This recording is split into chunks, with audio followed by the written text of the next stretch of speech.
been a while since I've recorded something. Completely my fault, by the way. But I just graduated college 6 months ago, and I figured that right now is the time before I get old and forget everything that happened to be able to go ahead and just give some advice about post grad while I'm in that state right now, recently graduated, and help people who might be going through this transition time because it is kind of hard for people. A lot of people might have made out of state friends that are going back home. Maybe you made in state friends and you're going back home. So I figure I've done pretty well since those 6 months ago when I graduated, and I just share some tips of what I've learned since then. So for context, I was a really shy kid my freshman and sophomore year of college. Tried to make friends, wasn't very good at it. But finally, junior year, I made a large group of friends, and ever since then, junior, senior year, I had constantly had things to go to, events, parties, whatever.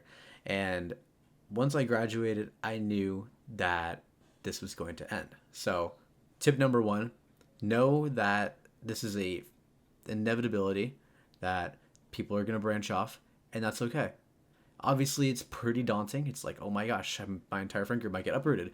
But keep in mind, you can always message these people. It's not like they're just going to disappear forever. But objectively, you do need to be prepared for post grad life. This is why I'm going to recommend, if you haven't started working on your people skills yet, you got to start like right now. Because one thing I didn't realize about my 20s, even though I knew that it would be harder, I have to reset my friend group afterwards, I didn't realize how friends kind of evolve constantly when you're in your 20s. Maybe once you start settling down, people will kind of finally start sitting. But keep in mind, when you're in college, you're locked in for like 4 years. Very few times do people actually like leave while they're at college. Usually people commit all the way through those 4 years. But in life, people could get a new job anywhere at any time. For example, I started working about 4 months ago, and one dude that I am still super good friends with, he said, I got a job offered somewhere better. And I was like, dang, dude, we just started. Like, what the heck? And he's already leaving my company. We have a pretty big friend group within our company. And so he's going to continue hanging out with us. But like, what if he got a job in another state? You can never predict when that's going to happen. So you have to have good people skills to be able to make friends on the fly because you can never know when something like that could happen. Number two, your career starts way sooner than you think. I'd say even as soon as freshman year is when you have to start thinking about this stuff. I got my first internship, very fortunate, when I was a sophomore in college. That's not normal. Usually junior year is when people get their first internship. But you got to be proactive with it. I was constantly looking for things the whole time while I was in their sophomore year, and I got lucky and I got one.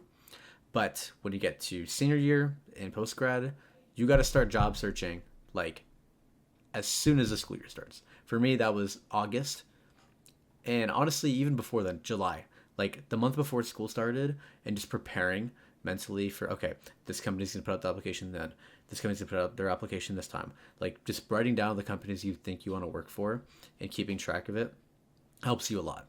For the company that I got hired to, for example, I hit every single mark I possibly could. I really wanted to work at this company because I knew it'd be really good for me to start my career in. And so I saw that they put their application up. I was like, okay, cool, I can apply. And then I saw they had some, Zoom webinar things I could attend. So I went ahead and I went to every single one of those that I could. I think I missed one because I had an exam or something. I made sure I had my camera on. I sent a message in the chat. I sent an email to the recruiter asking a question I already knew the answer to just so that they could recognize my name. And then I went to a career fair and I met the recruiter in person, had a good conversation with them. I was, very personable, and I think that's what honestly got me my job. A lot of people don't understand that it's not like, oh, there's a career fair like in November for my major or whatever. So you go to the career fair, and then once you get there, you might be able to talk to a couple people, but the problem is a lot of those people that are there recruiting, they don't really care about your resume. They're just going to tell you to apply online. Sometimes you get lucky and they will actually take your resume, but you got to be like Batman and do some prep work before you just go straight to a career fair. And honestly, even if you do try as much as you can to go ahead and hit every single box you can for every company you really want to go for, there's still a chance you're not going to get the job. And that's totally okay. It's a hard market right now, and a lot of my peers who were honestly smarter than me did not get a job. And that happens. It's totally okay. One thing I will recommend though, that a lot of people I think don't really understand, is that when you do job search, a lot of people do it wrong. A lot of people just mass apply on LinkedIn, Indeed, whatever. No recruiter cares. There's like thousands of applications in there. So, in my opinion, the best way to apply for a job, the best way to get a job is meeting somebody in person or having some kind of personal connection so that you stand out, using Handshake or some kind of university, like a more local job searching engine. Like, for example, I had a friend of mine who applied through there, and keep in mind, if you're using like one of these like college job application softwares, it's just you versus college students. It's not everybody else out there. So that will help you a lot as well. And third, clubs. Clubs are also really beneficial. My club would bring in a new company every week, and you can network with them, you can get to know them, you get to show your face. And I thought that helped a lot. And I know a lot of people in my club that got internships and jobs from that. Tip number 3, you're going to have less opportunity to see people your age because now you are stuck potentially if you don't work remote, or even if you do work remote, you're stuck in a spot from 8 to 5 every single day. And it's not like you can just go grab lunch at your friend's place or whatever. Like, you're kind of locked in at your place of work. If you're fortunate, you get to work at a company with a lot of people your age, but if you're not, you might have a bunch of old people around you, which isn't necessarily so bad. Some of them have really good experience and can get you good connections. But in terms of like, being young and in your 20s, you're going to want to meet people your age. And unfortunately, it's going to be something you got to be like really proactive at. I've gone to a bunch of different social events of various organizations, just random evenings during the week. I'm like, why not? I'll go to this one class, or I'll sign up on this one form to go to this one dinner, or I sign up for like martial arts classes or something. Like, those kind of things will help you meet people your age and get yourself out there while you're working full time. I think the most important thing for you to do once you start working post grad is to have a good schedule for yourself that you can consistently be stuck to. Don't make it overbearing, make it something realistic that you can work with and actually get. Number 4 kind of feeds into number 1, where I was talking about friend groups. Make sure that you have a good friend group going on. And like I said, it's going to evolve and change. That's totally okay. But if you don't have one, feel free to start one. Starting a friend group is really, really beneficial because you get to be the guy that everybody knows. And so that way you are constantly in the know about any events that are happening. I got a bunch of my coworkers and then other random people that I've met that I've had good connections with at these social events. And I kind of just bring them together to my place sometimes. We'll have like a little party. We'll go have happy hour, hang out, and it's allowed me to socialize and get to know a lot of people post grad, which honestly, I think I've done more work post grad meeting people than I have while I was in college, but the payout has been like really rewarding. When I was in college, I didn't really make my own friend groups. I kind of just joined other people's, but now I feel very like secure with my friends because I know like people are reaching out to me. I'm not having to kind of like find out whether things are going on or not because I kind of create most of the activities. And then finally, number 5. In my opinion, this is probably one of the most important ones, if not the most important one.